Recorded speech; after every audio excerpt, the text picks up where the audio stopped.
The secret to surviving drought isn't new, it's microscopic. When the rains disappear and the soil cracks, most gardeners think the fight is over.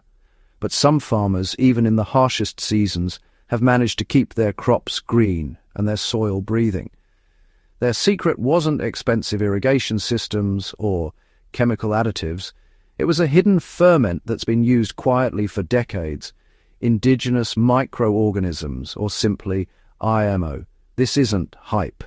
It's one of the most effective biology-based ways to keep your soil alive when everything else dries up. Today we're diving deep into how these microorganisms work, how to make them, and how to apply them correctly so your soil can thrive, even through drought. The real power behind drought resilience lies in soil life. Healthy soil isn't just dirt, it's a living network of bacteria, fungi, yeasts, and actinomycetes working together to store nutrients and water. When drought hits, dead soil becomes dust, but living soil, rich with microbial activity, can retain moisture for weeks longer than lifeless ground. Indigenous microorganisms, or IMOs, are locally adapted microbes that thrive in your exact environment. Your temperature, your humidity, your soil type, that makes them far stronger and more resilient than anything store-bought. When introduced properly, these microbes break down organic matter faster, build stable soil aggregates, and increase the soil's water-holding capacity dramatically. Farmers in the Philippines, Kenya, and parts of India have used IMOs for years, especially in dry seasons. In trials, soils treated with IMOs retain 30 to 50% more moisture than untreated plots, not from irrigation, but from biological structure and humus formation. You don't buy IMOs, you collect them. The most active microbes in your area are already thriving in undisturbed forest floors, bamboo thickets, or under old leaf litter. That's where nature's soil engineers live. To collect them, find a shaded spot with rich, crumbly soil and the smell of fresh earth. There's your microbial gold mine. Here's the process. First, cooked rice as bait. Take about 1 kilogram, or roughly 4 cups, of plain, cooked rice and let it cool. It should be firm, not mushy. Next, the fermentation box. Place the rice in a shallow wooden or plastic box about 2 to 3 inches deep. Cover it with a breathable lid, like a woven basket cover or paper towel tied with string, to allow air in but keep insects out. Then bury it lightly. Bury the box just under the leaf litter at your chosen forest site and leave it for 3 to 5 days. After that, check for white mold. When ready, the rice should be covered with white thread-like mold.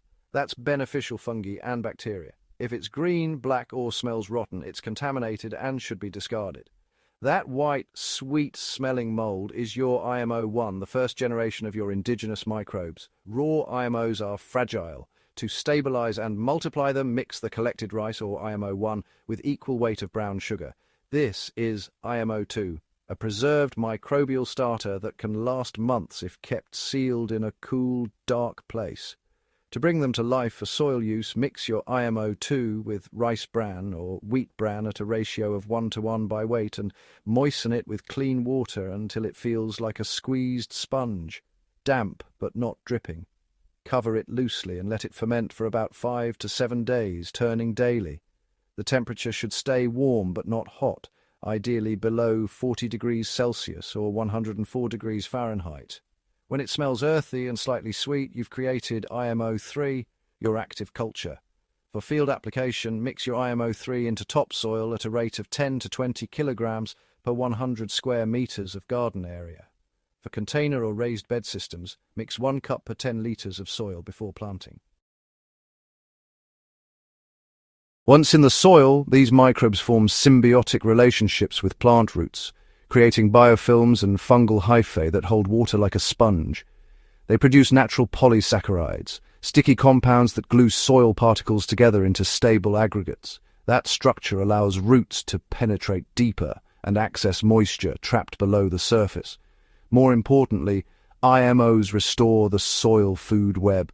Beneficial fungi like mycorrhizae increase the root's surface area, while bacteria recycle nutrients even under moisture stress. The result is soil that behaves like a living sponge, porous, balanced, and full of energy. If you're in an arid region, integrating IMOs with mulching and compost teas compounds the effect. Mulch helps reduce evaporation, while the microbes below keep the biological engine running.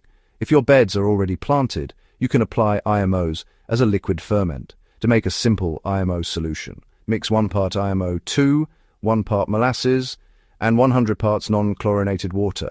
For example, 100 milliliters IMO2 plus 100 milliliters molasses plus 10 liters water. Let this sit in a shaded spot for 2 to 3 days, stirring daily. The mixture will begin to bubble slightly and smell sweet and earthy. That's active fermentation.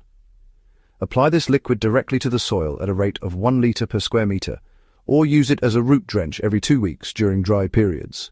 The microbial activity quickly colonizes the rhizosphere, protecting roots from heat stress and helping plants recover faster after watering. In coastal Kenya, several smallholder farmers reported that maize fields treated with IMO fermented bran maintained green foliage 2 weeks longer than untreated control plots during dry spells. Similarly, a tomato grower in California found that raised beds inoculated with IMOs required 40% less irrigation to maintain yield. This isn't magic, it's microbial science at work. Living soils simply handle stress better. If you've ever watched your garden suffer through a heat wave, you know how helpless it feels. But this hidden ferment, simple, local, and practically free, gives you a real way to fight back. You're not just feeding plants, you're rebuilding the ecosystem beneath them. Start small. Collect your local microbes, feed them right, and let them transform your soil from dust to living earth. You'll see the difference within a season. Stronger roots, deeper color, and soil that stays moist long after the sun has baked everything else.